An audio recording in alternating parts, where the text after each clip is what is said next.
This is episode 255 of the Beyond the Food Show, and today we're going to unpack body neutrality. Stay tuned. Welcome to the Going Beyond the Food Show. I'm Stephanie Dozier, clinical nutritionist and certified intuitive eating counselor, creator of the Going Beyond the Food method. And after a 25-year dieting career that started at the age of 12, I decided to say hell no to diet culture and hell yes to living my life to the fullest in my now body. And I made it my mission to help smart, successful women like you live confidently, unconditionally, right now. Ready, sister? Let's do this. Hey, if you're new to the Going Beyond the Food Show, our podcast roadmap has been designed with you in mind.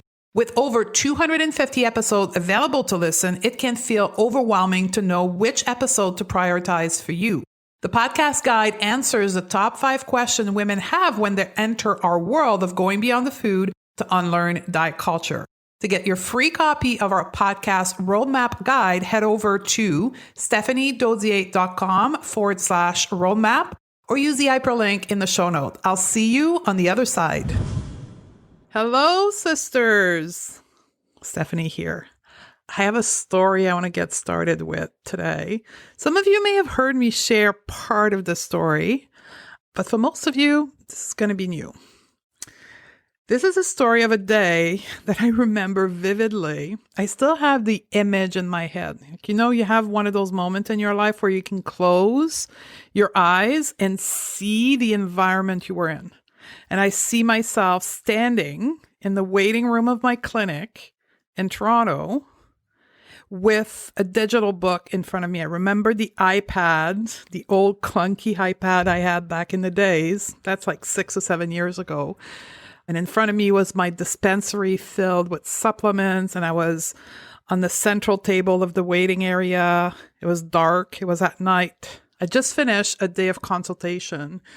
And I was looking at my iPad with the cover image of the Health at Every Size book from Lindo Bacon. Back in the days, she was Linda Bacon. Today, we call her Lindo Bacon. So I was sitting in that waiting area of my clinic, and I was reflecting on my last client's visit, who was a woman who was struggling massively with her relationship with her body. Although she came to me at first wanting to lose weight, because back in the days, I had a nutrition clinic, and that's what most of the client walked into the building for. But we quickly through our session. At that time, I was dabbling into the world of not health at every size yet, but more like emotional eating is not a bad thing and what's driving the behavior. So women wanted to lose weight, but I wasn't giving them that automatically. I was dabbling around, right? Anyway, so she was at a place where she wanted to accept her body, but the more she was trying to accept her body, the worse her relationship to food was. I spoke about this client in my Pro series of podcast episodes. If you're a health professional, back in the month of April to 2020 and May 2020, I did a series on that. So you may want to go back and listen to that 8-part professional series. I talked about her because she really changed how I practice. This woman is responsible for where I am today because I struggled helping her so much that it forced me to educate myself as a professional, to research and to find solution. And that's how I discovered a non-diet approach to health, and this is the moment, right? I was sitting in my waiting room with this book in front of me, and I was motivated to read this book, not for me, for her. And here's the interesting thing is I was presented with the Health at Every Size book 2 times prior that night in my office.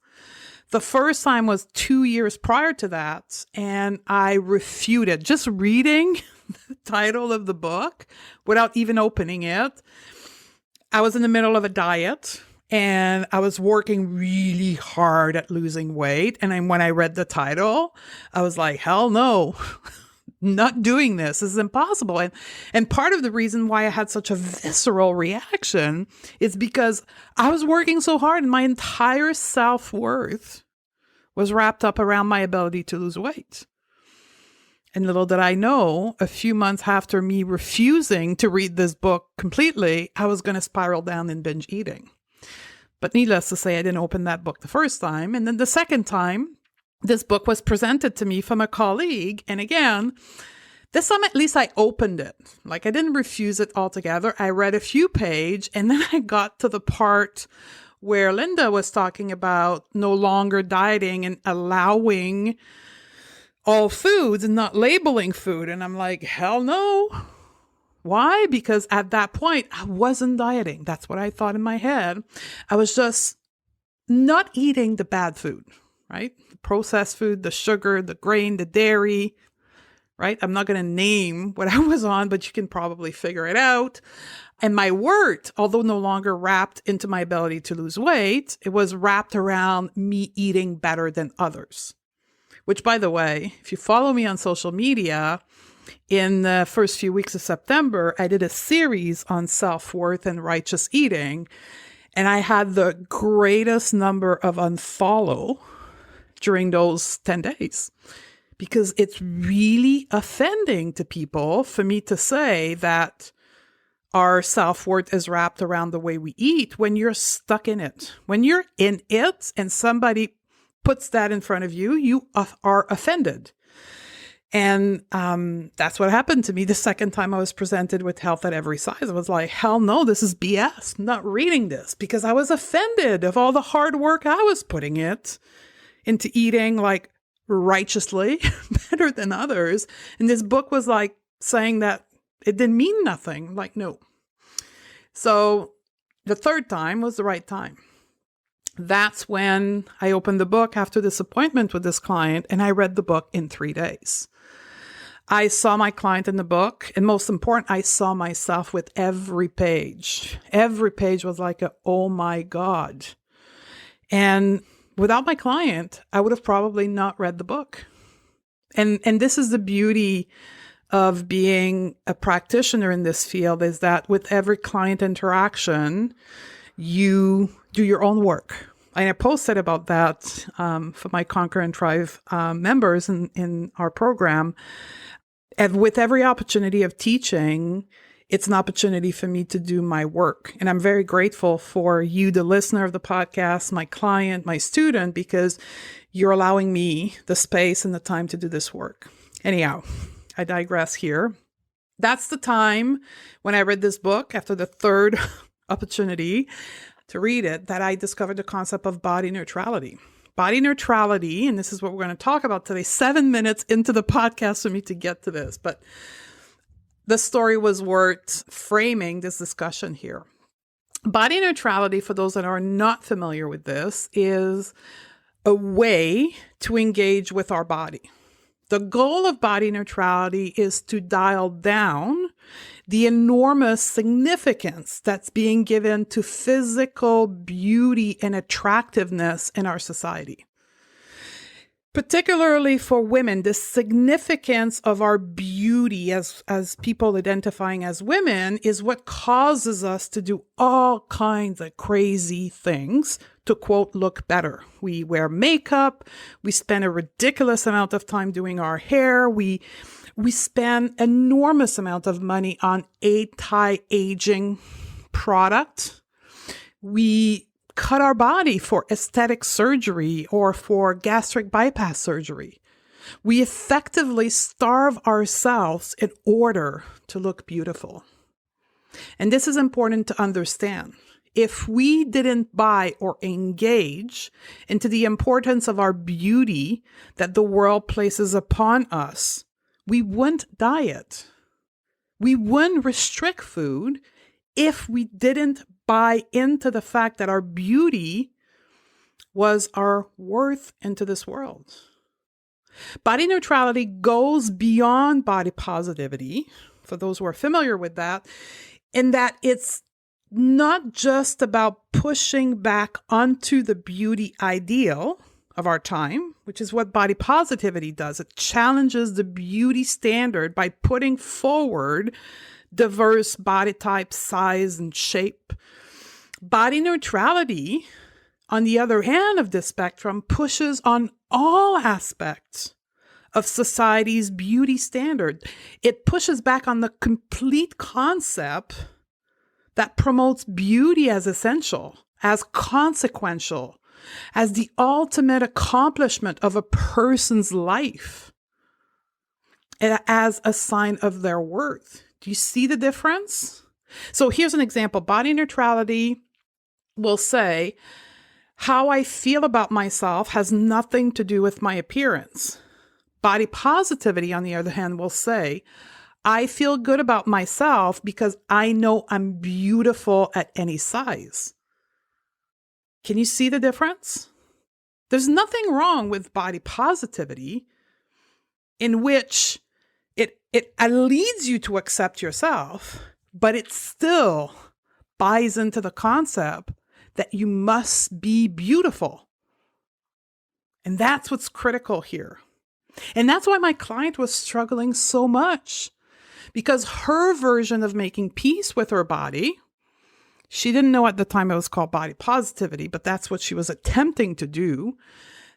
Her attempt to make peace with her body while still buying into the concept of her body leads her to be beautiful was keeping her stuck into the belief that she had to like her body to be able to be at peace with her body. Personally, I don't think it's in our human nature to love our body image. Loving our body image is a first world problem. Body neutrality doesn't require you to like your body. And to be honest, when I was reading that the first time, I had to sit with this for a while because my brain, just like yours, isn't programmed this way. My brain wouldn't compute this notion. Today, I know why my brain had difficulty accepting the notion of body neutrality, that I didn't have to find my beauty beautiful, my body beautiful. That notion didn't agree with me. It didn't agree with my independent, my strong-natured woman. It didn't agree with the feminist in me. Though at the time, I didn't know that it was the feminist nature in me, but that's why it didn't agree with me. My gut told me that I should go towards body neutrality. When I say gut, I speak of my intuition. Again, I didn't know it at the time, but I just knew that body neutrality was right personally and professionally. You see, the goal of body neutrality is to know that how I feel about myself has nothing to do with the way that I look. I was like, yeah, that makes total sense. When we learn to become body neutral, we learn to engage with our body in its notion of functionality instead of beauty. That was a huge revelation for me. Body neutrality teaches us that our body is the vehicle through which we experience life. Our body allows us to feel our emotion, to taste the food we eat, to feel the wind on our face, to smell the flowers, to feel the love and the passion towards our partner, the unconditional love to our kids, to walk on the beach and feel the sand in our feet, to cook the food we love, to have fun, to laugh. Our body is a functional tool. That's what body neutrality teaches us. Body neutrality recognizes that not everyone is going to love every part of themselves, and that shouldn't be the goal either. Body neutrality says, yeah, there's going to be bad days where you don't like your body, and there's other days where you're going to feel you love your body, and that's part of the journey. And because your self-worth isn't tangled up around the fact that you love or you don't love your body, you're going to feel worthy every day. So if you are in a space today where you still dislike, hate your body, I want you to know two things. How you engage with the reflection in the mirror goes much, much deeper than just the reflection in the mirror. And it's not a all or nothing. It's not either you hate your body or you love your body. Here's the first thing I want all of us to recognize. And I'm going to get a bit geeky here, but I want to talk to you about what is body image. Body image is not only how we see ourselves in the mirror, or how we picture ourselves in our mind. It's not unidimensional. And that's what I learned in Health at Every Size book. And that's actually what the research around body image says. And let's be clear here. There's an entire world of research around body image. And that's what I teach in all of my program. It's not just like taking picture of your fat rolls. Like, that's body positivity. And we need that into the world, right? We need influencers who do that. What I do is the clinical approach to body image. So that's what I'd like to geek out for a few minutes around with you. So here's what science has discovered around body image. It encompasses 4 elements. The number one is the perceptual body image, clearly how we see our body. This is what everybody thinks body image is. But it's so much more than this. And that's why healing our body image is never going to be done out of shrinking our body or removing the wrinkle. We're not going to feel better about our body by simply changing the external shell of our body. Because when we take this approach, it denies the complexity of our body image.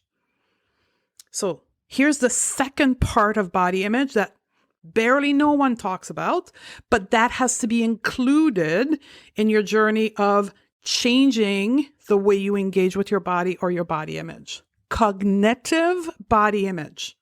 How you think about your body. This is why you see statistic like 91% of women dislike their body, right? This is a study that was done by Dove and the Self-Esteem Project. Because the perceptual body image, the way that people see themselves, was not linked to the size of their body, because 91% of women didn't like their body, no matter if they were thin, if they were large, if they were old, if they were young, they didn't like their body because of the way they think about their body. And that's what we teach in my program. That's what we teach in Conquer and Thrive.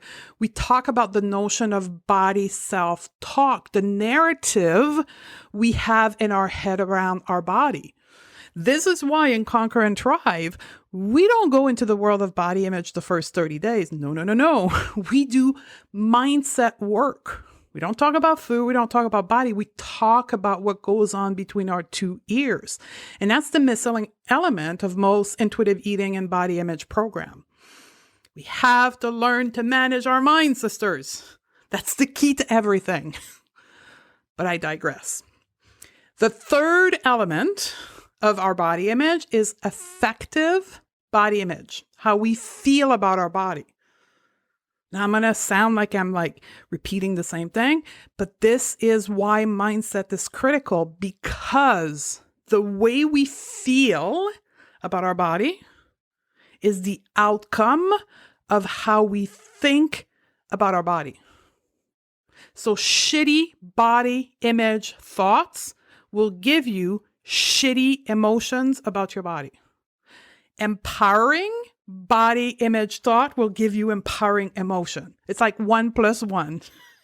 So the way you feel about your body is created by the way you think about your body. And then the fourth element of body image is behavioral body image. The way we behave as a result of how we see, think, and feel about our body. It's like the sum of it all. For those who have studied with me or plan on studying with me, this is what we call self-coaching, right? Self-coaching is the mindset framework we teach inside of Conquer and Thrive. And it says that we think, we feel creates our action and our result into the world. Because the way we think creates our emotion, and our action are taken from the space of how we feel. And that last one, although it is the biggest component we would all want to change, the way we behave as a result of how we feel and think about our body, is not the starting point. That's kind of the result of it all. We have to go upstream and change the way we think about our body. And this is why my client was stuck. Because she wanted to like her body, but she didn't know how to do it. And that's why she was stuck in pattern of binging and overeating. But at the time, I didn't have the tools to help her. And that's what the growth as a practitioner comes from, right? Is gaining the tool to help people. And that's how the world of mindset and self-coaching came into my practice. Now, I said I wanted you to think about two things. The second piece, once you understand that body image is actually 4 components, is how we engage with our body is on a spectrum. That's why I created what I call the body image scale. And I teach that to my professional student, and we teach that also inside of Conquer and Thrive. But there's 4 stages of body image: body violence, body hatred, body neutrality, and body respect. Note that you don't find body positivity on this scale. And stay tuned. In just a few minutes, I'll tell you why. But I wanted to quickly go over each one of those stages of the spectrum. So body violence is when a person's thoughts and emotion around her body are intensely negative to the point where this person engage in extremely toxic and destructive behavior on her body. Starvation in order to lose weight, bounce back into binge eating, purging, eating disorder, weight loss pill, procedure, surgery. So extreme behavior because of the intensity of her thoughts and her feeling, or his or her thoughts about feeling about a body. And this people that are stuck in body violence should be referred out, right? And that's one thing that we're clear in all of my program. Like, we're not equipped in terms of group program to deal with certain behavior that are actually dangerous to people's life. And body violence is in that spectrum here. But some people are there. Where I meet most of my students is body hatred. Most of my students' thoughts, or my clients' thoughts about their body, are negative. They have a lot of mental chatter that is greatly consuming their time, their effort, and their energy around their body, consistently hoping to find a solution to be in a thinner, more beautiful body, and that will deliver happiness. But the action they take with regards to achieving that thinner body or that more beautiful body isn't life-threatening, isn't destructive. They will take action, they will go on a diet, but they won't cross the boundary where it could be life-threatening. But a great amount of time and energy is spent and consumed around not liking their body.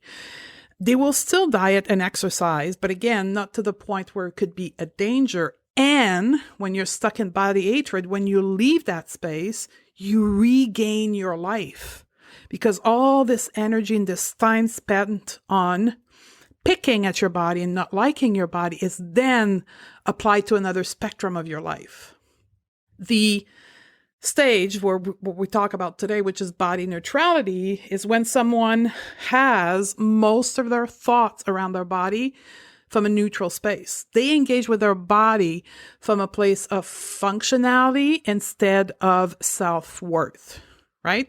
They do have negative body image thought, because who wouldn't, living in today's society, but they aren't consumed by it. They can just let it go. They see the thought and they let it go, because they have greater things to accomplish in life, right? They have refocused their energy, their time, their investment into something that they will feel fulfilled about. They are living their life and enjoying their life beyond their body.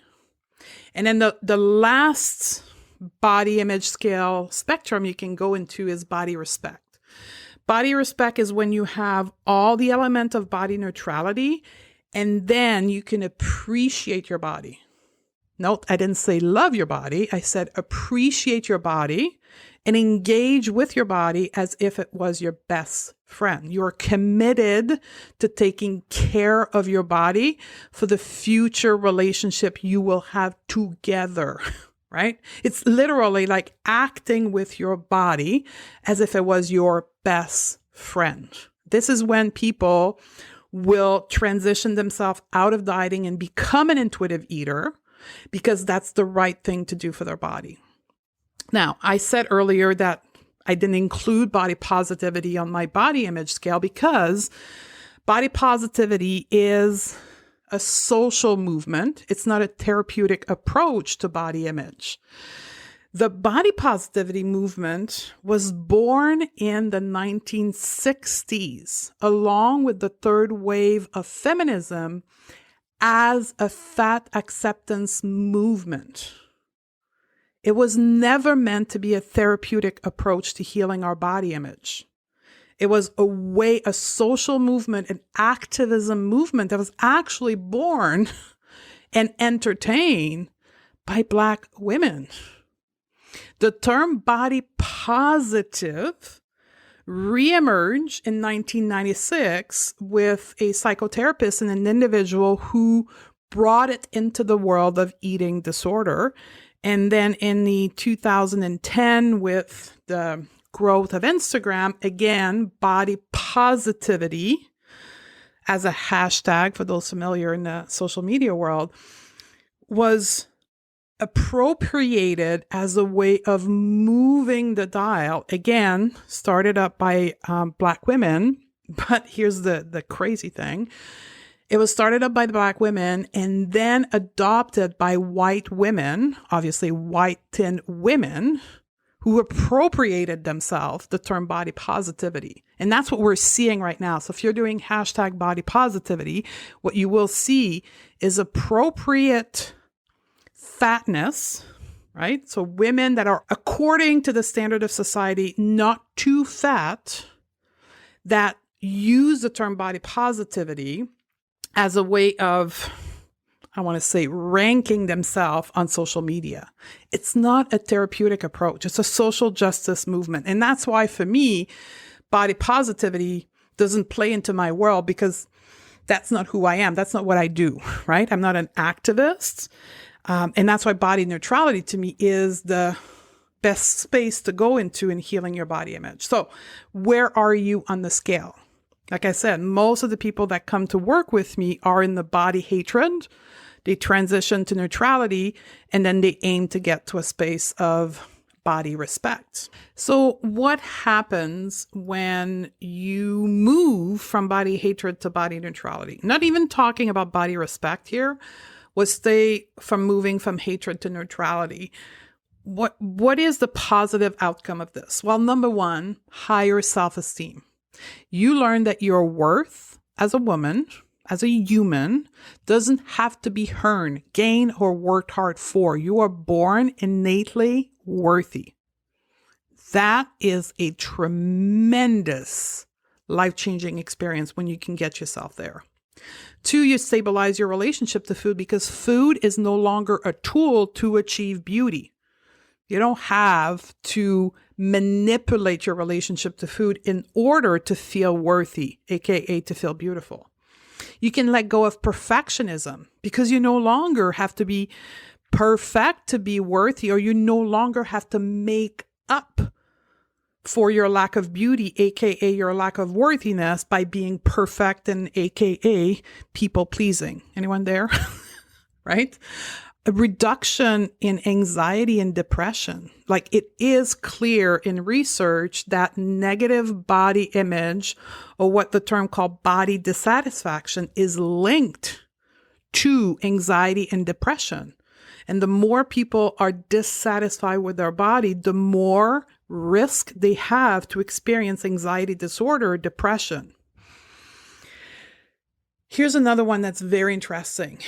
Hormonal balance. This is like a huge trendy word, or a marriage of word in the world of health. Hormonal balance. Everybody wants to be hormonally balanced. but nobody talks about how they feel about their body. Do you know the amount of stress and cortisol production you have when you hate your body, when you're dissatisfied with your body? You create the thing that dysregulates your hormone. And I talked about this in the previous podcast. Search on the feed hormones. You'll see I did a 40-minute rant on the link between body dissatisfaction, intuitive eating, and hormonal disruption. But once you accept your body, when you move yourself from hatred to neutrality, your hormones stabilize. And that simply is because you've less production of cortisol. I believe that a lot of female health issues are related to body dissatisfaction, body hatred, which then creates even more stress by manipulating the way we eat, dieting, and food restriction, which is a trigger for inflammation and then hormonal and all kinds of health issue. Here's a cool thing.